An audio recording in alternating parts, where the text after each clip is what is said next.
Hello, ನಮಸ್ತೆ. Welcome to Raghu's vlog. ಬಹಳ ದಿನಗಳ ನಂತರ ಮತ್ತೊಮ್ಮೆ ನಾನು ಮೂವೀಸ್ ರಿವ್ಯೂ ಮಾಡ್ತಾ ಇದ್ದೀನಿ. ಈ ಸಲ ಒಂದು ವಿಶೇಷವಾಗಿ ಎರಡು ಸಿನಿಮಾಗಳ ರಿವ್ಯೂನ ಒಟ್ಟಿಗೆ ಮಾಡೋಣ ಅಂತ ಅನ್ನಿಸ್ತು. ಮೊದಲನೇ ಮೂವಿ ತಮಿಳು ಚಿತ್ರ ಅಮರನ್ ಅಂತ. ಒಂದು ವಿಶೇಷವಾದ ಪ್ರಯತ್ನ. ಪ್ರತಿಯೊಬ್ಬ ಭಾರತೀಯರು ಈ ಚಿತ್ರ ನೋಡಬೇಕು ಅಂತ ನನಗನ್ನಿಸ್ತು. ಒಂದು one of the class movie. Okay. ಇನ್ನೊಂದು ನಮ್ಮ ಕನ್ನಡದ ಭೈರತಿ ರಣಗಲ್. ಅದೊಂದು ಮತ್ತೊಂದು ಅದ್ಭುತವಾದ ಚಿತ್ರ. ಬಟ್ ಅದು ಮಾಸ್ ಮೂವಿ, ಅಂದರೆ ಕ್ಲಾಸ್ ಅಂಡ್ ಮಾಸ್ ಮೂವಿ ಎರಡೂ ಮೂವಿ ನೋಡಿದ್ದೀನಿ ರೀಸೆಂಟಾಗೆ. ಕ್ಲಾಸ್ ಮತ್ತು ಮಾಸ್ ಮೂವಿ ಬಗ್ಗೆ ಎರಡು ಫೀಡ್ಬ್ಯಾಕ್ ಕೊಡೋಣ ಅಂತ ಅನ್ನಿಸ್ತು. ಹಾಗಾಗಿ ಒಟ್ಟಿಗೆ ಈ ಫೀಡ್ಬ್ಯಾಕ್ ಕೊಡ್ತಾ ಇದ್ದೀನಿ. ಮೊದಲನೇದಾಗಿ ಅಮರನ್ ಚಿತ್ರದ ಬಗ್ಗೆ ಮಾತಾಡ್ತೀನಿ. ಅದೊಂದು ಅದ್ಭುತವಾದ ಪ್ರತಿಯೊಬ್ಬ ಭಾರತೀಯರು ಪ್ಯಾಟ್ರಿಯಟಿಸಮ್ ಮೂವಿ. ಅದು ನೋಡಲೇಬೇಕಾದ ಒಂದು ಚಿತ್ರ ಆಗುತ್ತೆ. ಅದು ರಿಯಲ್ ಇನ್ಸಿಡೆಂಟ್ ಬಗ್ಗೆ ತೆಗೆದಿರೋಂಥ ಸಿನಿಮಾ. ಅಂದರೆ ಅಮರನ್ ಸಿನಿಮಾ ಮುಕುಂದ್ ವರದರಾಜನ್ ಮಹಾನ್ ಮಿಲಿಟರಿ ಯೋಧರ ಬಗ್ಗೆ ತೆಗೆದಿರೋ ಚಿತ್ರ. ಇಂಡಿಯನ್ ಆರ್ಮಿ ಆಫೀಸರ್ ಬಗ್ಗೆ. ಅದು ರಿಯಲ್ ಲೈಫಲ್ಲಿ ನಡೆದಿರೋಂಥ ಇನ್ಸಿಡೆಂಟ್ನ ಕತೆ ಒಳಗೊಂಡಿದೆ. ಅದರಲ್ಲಿ ಶಿವಕಾರ್ತಿಕೇಯನ್ ಹೀರೋಗೆ ಆ್ಯಕ್ಟ್ ಮಾಡಿದ್ದಾರೆ. ಅವರ ಆ್ಯಕ್ಟಿಂಗ್ ಎಷ್ಟು ಪರ್ಫೆಕ್ಟ್ ಆಗಿದೆ ಅಂದರೆ ರಿಯಲಿ ಅವರೇ ಮುಕುಂದ್ ವರದರಾಜನ್ ಏನೋ ಅನ್ನೋ ರೀತಿಯಲ್ಲಿ ಅಭಿನಯಿಸಿದ್ದಾರೆ. ಅವರಿಗೆ ಸಾಥ್ ಕೊಟ್ಟಂಥ ಅವರ ಹೆಂಡತಿ ಪಾತ್ರದಲ್ಲಿ ಮಾಡಿರ್ತಕ್ಕಂಥ ಸಾಯಿ ಪಲ್ಲವಿ ಕೂಡ ಅಷ್ಟೇ ಅದ್ಭುತವಾಗಿ ಅಭಿನಯಿಸಿದ್ದಾರೆ. ಸಾಯಿ ಪಲ್ಲವಿ ಅಭಿನಯ ನೋಡಿದ್ರೆ ನಿಜವಾಗ್ಲೂ ಎಮೋಷನಲ್ ಆಗ್ತೀವಿ, ಕಣ್ಣಲ್ಲಿ ನೀರು ಬರುತ್ತೆ. ಒಂದು ಲಾಸ್ಟಲ್ಲಿ ಒಂದು ಎರಡು ಮೂರು scenes. It's A wonderful actress ಅಂತ ಖುಷಿ ಆಯಿತು. ಪ್ರೊಡ್ಯೂಸ್ ಮಾಡಿರೋದು ಕಮಲ್ ಹಾಸನ್ ಅವರು, ಸೋನಿ ಪಿಕ್ಚರ್ಸ್ ಜೊತೆ ಸೇರಿಕೊಂಡು. ಆ್ಯಂಡ್ ಇದನ್ನು ಡೈರೆಕ್ಟ್ ಮಾಡಿದ್ರು ರಾಜ್ಕುಮಾರ್ ಪೆರಿಯಸ್ವಾಮಿ ಅಂತ, ತಮಿಳ್ ಡೈರೆಕ್ಟ್ರು. ಇಡೀ ಸಿನಿಮಾ ನೋಡಿದಾಗ ಆ ಡೈರೆಕ್ಟರ್ಗೆ ಒಂದು ಹ್ಯಾಟ್ಸ್ ಆಫ್ ಹೇಳಬೇಕಾಗುತ್ತೆ. ಅಷ್ಟು ನೈಜವಾಗಿ, ಅಷ್ಟು ಅದ್ಭುತವಾಗಿ ಚಿತ್ರಿಸಿದ್ದಾರೆ ಪ್ರತಿಯೊಂದು ಸೀನ್ಗಳನ್ನು. ದೇಶದ ಬಗ್ಗೆ ಒಂಥರ ನಮ್ಮೆಲ್ಲರಿಗೂ ಒಂದು ಹೆಮ್ಮೆ ಅನಿಸುತ್ತೆ. ಮಿಲಿಟರಿ ಸೈನಿಕರ ಬಗ್ಗೆ ತುಂಬ ಖುಷಿ ಆಗುತ್ತೆ. ಆರ್ಮಿ ಆಫೀಸರ್ ಬಗ್ಗೆ ನಮ್ಗೆ ಇನ್ನಷ್ಟು ಹೆಚ್ಚಿಗೆ ರೆಸ್ಪೆಕ್ಟ್ ಬರುತ್ತೆ. ಆ ಸಿನಿಮಾ ನೋಡ್ತಾ ನೋಡ್ತಾ ನಮಗೂ ನಾವು ಒಂದು ಟೈಮಲ್ಲಿ ಆ ಥರ ಆಗ್ಬೋದಿತ್ತೇನೋ, ಆ ಥರ ಒಂದು ಫೀಲ್ ಕೊಡುತ್ತೆ. ಒಂದು ಸಿನಿಮಾ ಒಬ್ಬ ಮನುಷ್ಯನ ಮನಸ್ಸಲ್ಲಿ ಈ ರೀತಿ ಪರಿವರ್ತನೆ ಕೊಡುತ್ತೆ ಅಂದರೆ ಆ ಸಿನಿಮಾದ ಗೆಲುವು ಅಂತ ನನ್ನ ಅನಿಸಿಕೆ.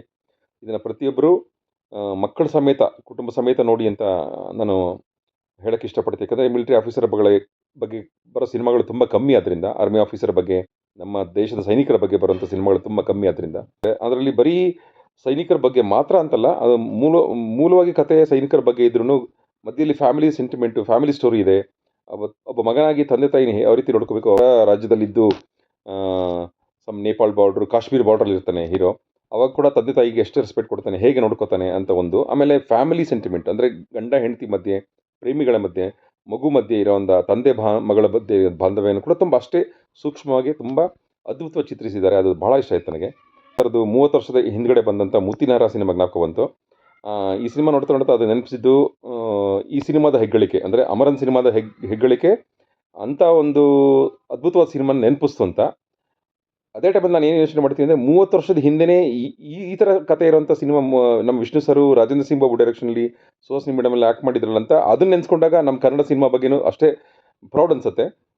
ಅದರಲ್ಲಿ ವಿಷ್ಣು ಸರ್ ಆ್ಯಕ್ಟಿಂಗು ಮತ್ತು ಸುಹಾಸಿನಿ ಅವರ ಆ್ಯಕ್ಟಿಂಗ್ ಅದ್ಭುತವಾಗಿತ್ತು. ಈಗಿನ ಟ್ರೆಂಡ್ಗೆ, ಈಗಿನ ಒಂದು ಜಮಾನದಲ್ಲಿ ಇವರಿಬ್ಬರು ಅದೇ ಲೆವೆಲ್ಗೆ ಮಾಡಿದ್ದಾರೆ ಅಂತ ನಾನು ಹೇಳೋಕ್ಕೆ ಖುಷಿ ಪಡ್ತೀನಿ. ಅದು ಸಿನಿಮಾದ ಗೆಲುವು, ಆ್ಯಕ್ಟರ್ಸ್ಗಳ ಗೆಲುವು. ಬಹುಶಃ ಈ ಸಿನಿಮಾಗೂ ಒಂದು ನ್ಯಾಷನಲ್ ಅವಾರ್ಡ್ ಬರ್ಬೋದು ಅಂತ ನನ್ನ ಅನಿಸಿಕೆ. ಪ್ಲೀಸ್ ವಾಚ್ ಇಟ್ ಅಂತ I suggest you. Thank you very much. ಇದು ಕ್ಲಾಸ್ ಮೂವಿ ಬಗ್ಗೆ ಆಯಿತು. ಈಗ ಮತ್ತೊಂದು ಮೂವಿ ನಮ್ಮ ಭೈರತಿ ರಣಗಲ್. ಆದರೆ ಇದು ಒಂದು ಅದ್ಭುತವಾದ ಚಿತ್ರ. ಯಾಕೆ ಹೇಳ್ತೀನಿ ಅಂದರೆ, ಮಾಸ್ ಮೂವಿ ಅಂದರೆ ಅಫ್ಕೋರ್ಸ್ ಸ್ವಲ್ಪ ಲಾಜಿಕ್ ಇರಲ್ಲ, ಲಾರ್ಜರ್ ದೆನ್ ದ ಲೈಫ್ ಅಂತಾರಲ್ಲ, ಆ ರೀತಿ ಸಿನಿಮಾ ಆದರೂ ಕೂಡ ಅದ್ಭುತವಾಗಿ ನರ್ತನ್ ಅವರು ಎಸ್ಪೆಷಲಿ ಈ ಸಿನಿಮಾ ಮತ್ತೊಂದು ಹೆಗ್ಗಳಿಕೆ ಅಂದರೆ ಮೊದಲನೇ ಕನ್ನಡದ ಪ್ರೀಕ್ವೆಲ್ ಸಿನಿಮಾ. ಸೀಕ್ವೆಲ್ಸ್ ಬಂದಿದೆ ಸಾಕಷ್ಟು. ಅಂದರೆ ಒಂದು ಫಸ್ಟ್ ಪಾರ್ಟ್ ಬರುತ್ತೆ, ಸೆಕೆಂಡ್ ಪಾರ್ಟ್ ಮಾಡ್ತಾರೆ, ಸ್ಟೋರಿ ಕಂಟಿನ್ಯೂ ಆಗುತ್ತೆ, ಸೆಕೆಂಡ್ ಪಾರ್ಟಲ್ಲಿ ಏನಾಗುತ್ತೆ ಅಂತ ಸಿನಿಮಾಗಳು ಬಂದಿದೆ. ಬಹುಶಃ ಸೌತ್ ಇಂಡಿಯನ್ ಮೂವೀಸಲ್ಲೇ ಇದು ಫಸ್ಟ್ ಪ್ರೀಕ್ವೆಲ್ ಅಂತ ನನಗನ್ಸುತ್ತೆ. ಅದನ್ನು ಹೇಗೆ ಚಿತ್ರಿಸಿರ್ತಾರೆ ಡೈರೆಕ್ಟರ್ ಅಂತ ನನಗೆ ಭಾಳ ಕುತೂಹಲ ಆಯಿತು. ಅದ್ಭುತವಾಗಿ ಚಿತ್ರನ ನಿರೂಪಣೆ ಮಾಡಿದ್ದಾರೆ. ಎಲ್ಲೂ ಬೋರ್ ಆಗಲ್ಲ.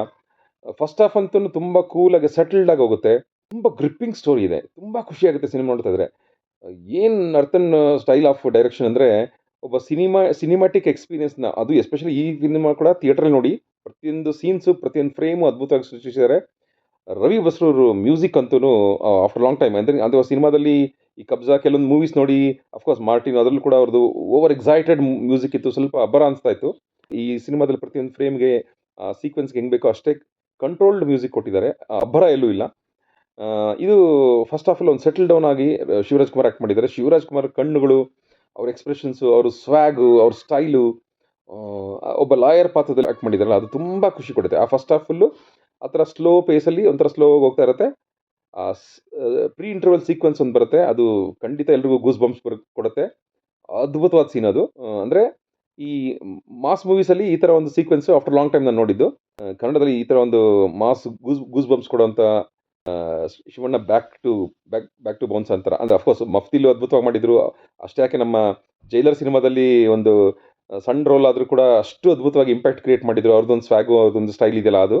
ಅಷ್ಟು is bounced back to proper way of track ಅಂತ ಅನ್ಸುತ್ತೆ.